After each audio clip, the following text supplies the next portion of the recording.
It's January of David's sophomore year. It's a Sunday, and tomorrow is the first day of school after winter break.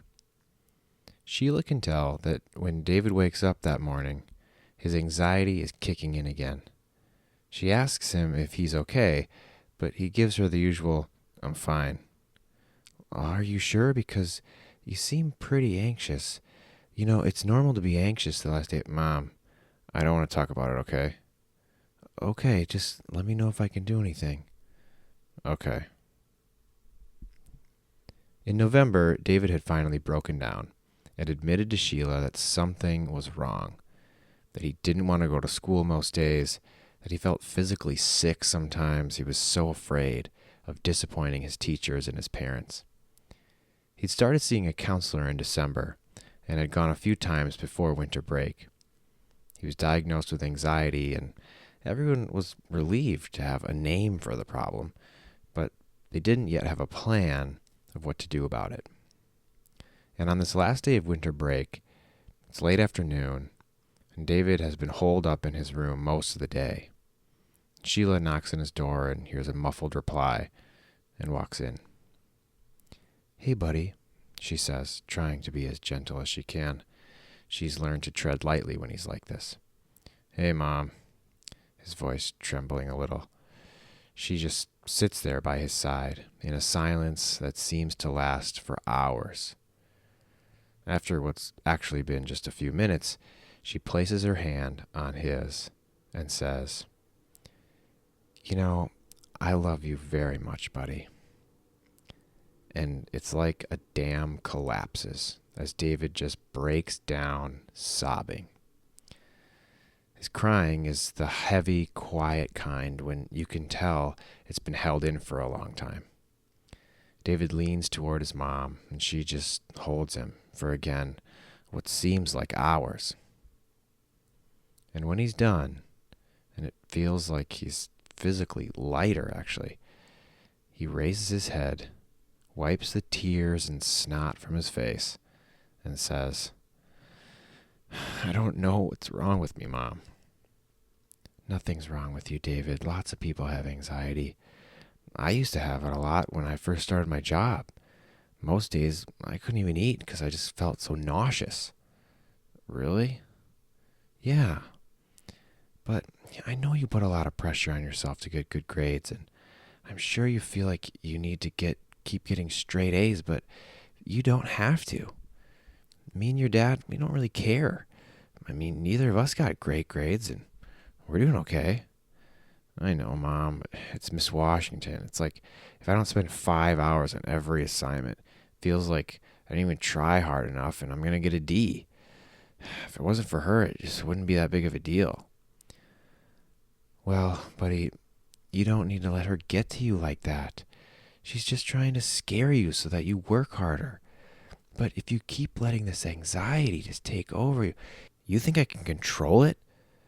Mom, I've been sitting here all day just trying to tell myself it's not that big of a deal. I can get a B in a class and I can still get into college. It just won't go away. It's like coming from this part of me that I don't have any control over. Don't you think if I could stop it, I would?" And Sheila just sat back in her chair with her hand on her forehead, feeling like she was in way over her head.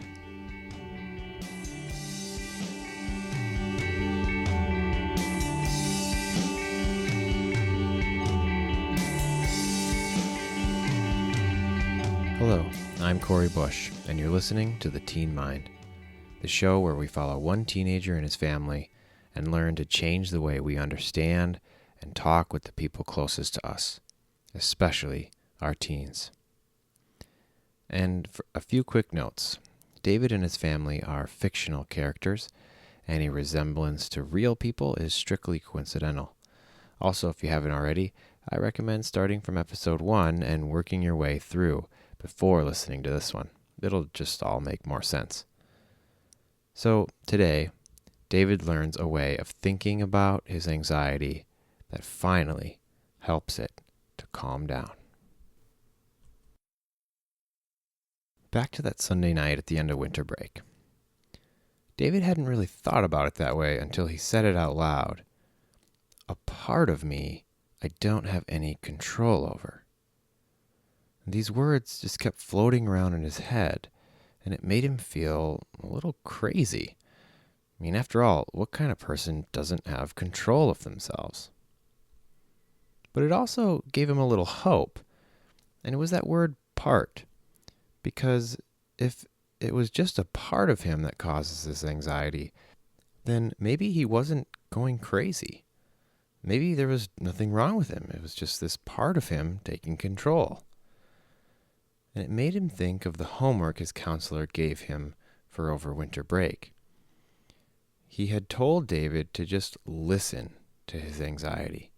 Don't try to push it away. Just listen. And this sounded strange to David at first. His anxiety was making him miserable, so why would he want to listen to it? But now that he realizes his anxiety is a part of him, a part that feels separate from who he really is, maybe this part is trying to tell him something, and maybe it will help him to listen. So he decides to give it a shot. The next morning, the first day back from break, David has a plan. He decides that during English class, when his anxiety is at its worst, instead of paying attention to class, he'll pay attention to his anxiety. And so that morning, he can feel the anxiety gradually ramp up until the bell rings, and it's time to face Miss Washington. And it's his body he feels the most. It's like all his muscles are clenching at the same time, like he's being strangled from the inside. His heart is beating faster, but it's also beating a lot harder. He can hear his pulse from inside his head. But the worst part is the pain in his throat. It feels like that's where the anxiety lives. And his throat isn't just tight and clenched, but it physically hurts. It burns, like he's swallowed acid. And the pain is so strong, he couldn't have followed the English lecture if he'd wanted to. And then he turns to the words running through his head. Pay attention to the teacher, man. You're going to screw up the homework. You can't screw up. And the voice is frantic. It's working really hard to get his attention, and it just keeps saying the same thing over and over again. Don't screw up. Don't screw up. Just don't screw up. Finally, David's had enough. He tries to push the anxiety away, to force it out of his mind. And as he does this, he notices something. That the harder he pushes, the harder it fights back. His throat throbs even worse, and the voice just becomes louder. It's like someone is screaming at him from inside his head. So exhausted, and angry, and wishing he could just melt into a puddle and drain out of the room, he puts his face in his hands and fights as hard as he can to not break down crying. So I want to take a step back for a second, because last week I talked about a strategy for listening to and understanding your amygdala that can change your life. And while even as I'm saying this right now, that sounds like an exaggeration, I actually believe it. I believe that if you start thinking about your mind in this way, that your life will be changed. And so we're going to start with an analogy. Let's imagine David in the driver's seat of a car. And for this analogy, the car is driving down a perfectly straight highway. If the car stays in its designated lane, then David feels good, no anxiety. But if it swerves out of the lane, that equals burning throat, panicked thoughts. You get the picture. Anxiety, right? So David's on the highway, staying in his lane. Everything's fine. And then suddenly, for no reason at all, the car just swerves violently and it's about to smash into the guardrail. He's having an anxiety attack. And the key question is, what happens inside that car to make it swerve? What's going on? What has changed inside David's mind to go from everything's fine to anxiety attack? So let's start with theory number 1, that David is alone in the car.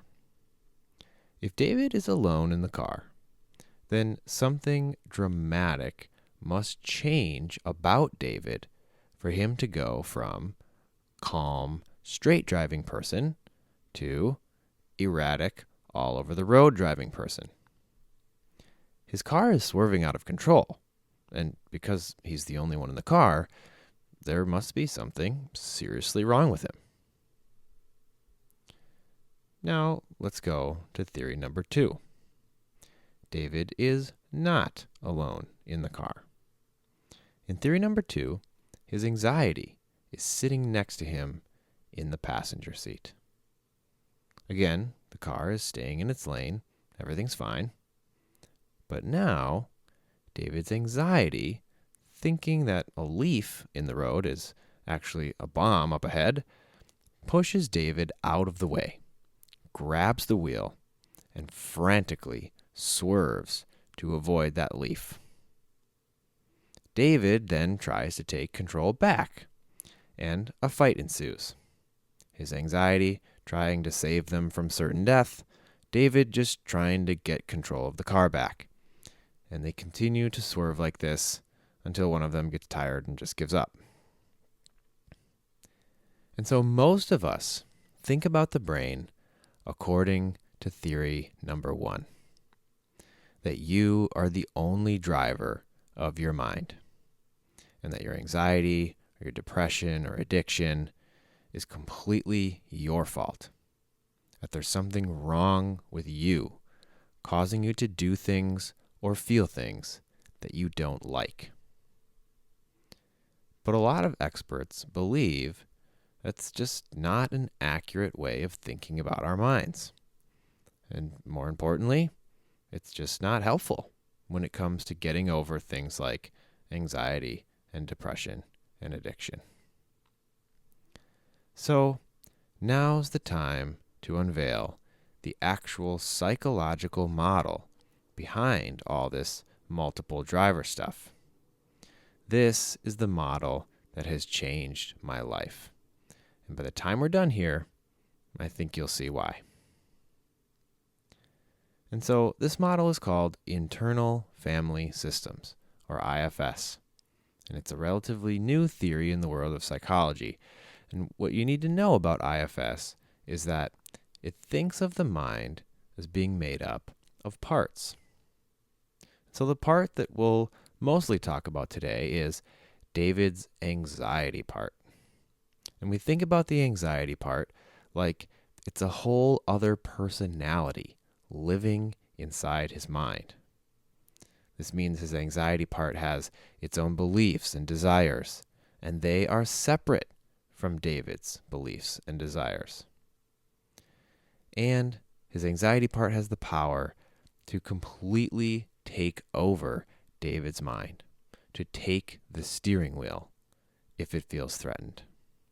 And it does this by kicking in his fight or flight response and by hijacking David's thoughts, beliefs, emotions, every part of his mind. His anxiety part was created when he was 7 during his dad's depression.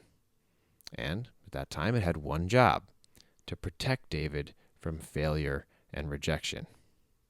And it believed that its job was crucial to David's safety because at that time it was. But the problem is that the anxiety part doesn't just go away as David gets older and that threat starts to go away. It really stays in the background, in the passenger seat, waiting for any sign of failure or rejection. And it does. It stays in the background for several years, actually. Because for several years, David succeeds at most things and is accepted by most people and really just avoids failure and rejection. Until the second week of his sophomore year. And so I want to take a second here just to acknowledge something, that this all sounds weird. It sounds weird to talk about David's anxiety like it's a separate person. It makes it sound like he has a split personality, like he's crazy. But when you think about it, the IFS model actually helps David to feel less crazy. Think about how comforting it will be to tell himself, this anxiety is a part of me, but it's not all of me. When I am able to help the anxiety part calm down, then I will be able to take more control, and the anxiety will slowly get better. There is tremendous power in knowing that deep down you are okay. That there's just a part of you that's causing this problem. And so who is the you when we say you are okay? If your mind is just a bunch of parts, then who are you really? Well, it turns out that all humans have what we call a core self, or a self with a capital S. You feel really comfortable with someone, you say that you can be yourself around them. Well, you're talking about your core self. This is the best of who you are. It is who you want in control, in the driver's seat of your mind. And according to IFS, every human's core self is fundamentally good. It is calm, confident, compassionate, all of these great things that we think about the best of human beings. And problems happen for us, not when our core self gets anxious or depressed, but when anxious or depressed parts of us take over and our core self is no longer driving. Again, this is a totally different way of thinking about mental health problems. With this mindset, we don't think that there's something wrong with David, with his character, or with his abilities. Instead, we think there's nothing wrong with David. It's that he has a part that's taking over, and that part is separate from David's core self. Now, it's important to remember that this is a model for understanding the mind. There is no single location in David's brain that you could point to and say, there, see that? That ball of neurons is David's anxiety part. No, it's a helpful representation. It's not the absolute truth. And so it's also really important to know that problem parts are trying their best to protect us. We've already talked a lot about how David's amygdala, where his anxiety part spends a lot of time, is trying to protect him. And so this shouldn't be a huge surprise to us. So one of the most helpful aspects of IFS is that it gives us a way to talk with and listen to our problem parts. And this is actually what David's counselor helps him to do during their next session. He helps David start to build trust with his anxiety part. And this happens by asking his anxiety what it thinks its job is. Again, I know it sounds weird, but just stay with me. I'm not making this stuff up. And so this is what it's like when David talks with his anxiety part for the first time. He closes his eyes and asks, silently in his mind, anxiety part, what do you think your job is? And then he just waits. And then a second or two later, his anxiety answers, using his own inner voice, and says, I'm here to make sure you don't screw up, man. And David then continues to ask it questions. And he quickly learns that his anxiety part is very determined to keep him away from failure, especially at school, because it is afraid that if he fails, he will be rejected by his parents and his teachers. And it believes that rejection is horrible, and it will do anything to protect him from being rejected. So the temptation here for David is to explain to the anxiety part that it's not helping David at all. It's actually making him miserable. But the counselor guides David instead to thank his anxiety for working so hard to protect him, and to tell the anxiety that he understands where it's coming from. And by doing this, David builds trust with his anxiety part, much like you would build trust with a scared child. And so the day after this session, David is at school, noticing his anxiety build in anticipation of Miss Washington's English class. And as it builds, he tries again to listen to it. And he hears those same words. Don't screw up, man. Don't screw up. You can't get another C-, okay? Just don't screw this up. But this time, instead of pushing it away, David asks more questions. Hey, anxiety, what are you afraid will happen if I screw up? And it tells him, I'm afraid Miss Washington is going to get mad at you and think you're a lazy piece of crap failure. And David just responds, okay, sure, I see where you're coming from. What would you like me to do about it? And then his anxiety tells him, well, just pay attention, okay? And make sure you do what you need to do to get a good grade. And David says, okay, sounds good. And with that, he notices a dramatic shift in his body and his mind. His fight or flight response calms, the burning in his throat cools, and his panicked thoughts relax. Now, they don't completely go away. He's not cured, but he's able to take a deep breath. And for the first time in a long time, he has hope that maybe he's going to get over this thing. So now a few notes before we wrap up. First, this episode is not a thorough guide to doing IFS techniques by yourself. So please don't try the specific techniques that I've talked about just based on this one show. There is a really amazing book that I recommend that does guide you to do IFS by yourself. It's called Self-Therapy by a guy named Jay Earley. That's Earley, E-A-R-L-E-Y. I will have a link to the book at theteenmind.com shortly. Really, this book is incredible. I can't recommend it enough. It has definitely changed my life. Also, another quick note, it's going to be 3 weeks before the next episode comes out. I know. I just have some really big projects I'm working on, so just wanted to give you a heads up. And so next time on The Teen Mind, we take another approach to calming David's anxiety, an approach that has grown into one of the most popular and effective anxiety treatments on the planet.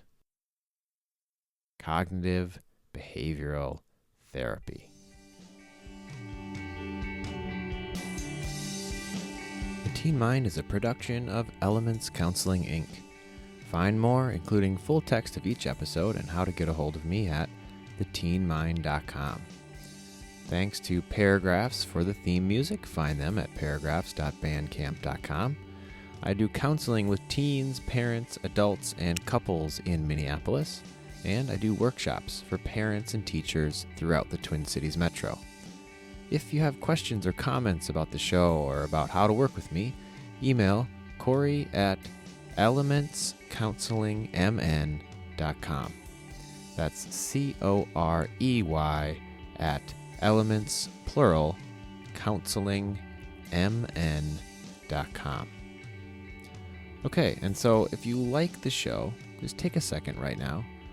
Serious, just take a second and think of one person you know who you would think would either like the show, would benefit from it. And just call that person or text them or email them and tell them why they should listen. Oh, and thank you for listening.